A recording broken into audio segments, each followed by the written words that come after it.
क्या दुनिया तीसरे विश्व युद्ध की दहलीज पर है? ईरान और इजराइल के बीच तनाव अब सिर्फ बयानबाजी नहीं बल्कि एक भयानक जंग का रूप ले चुका है।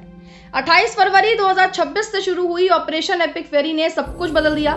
यूएस और इजराइल के जॉइंट एयर स्ट्राइक्स ने ईरान की टॉप लीडरशिप को निशाना बनाया, जिसके जवाब में ईरान ने सैकड़ों बैलिस्टिक मिसाइल्स और ड्रोन्स इजराइल और यूएस बेसिस पर दागे।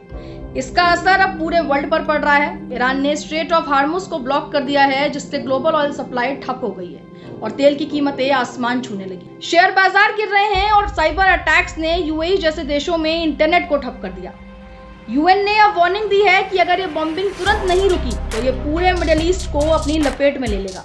लेबनान, सीरिया और यमन भी इस आग में कूद चुके हैं। क्या डिप्लोमेसी इस तबाही को रोक पाएगी? ग्लोबल टेंशन हाई है और अगले 24 घंटे बहुत क्रिटिकल है।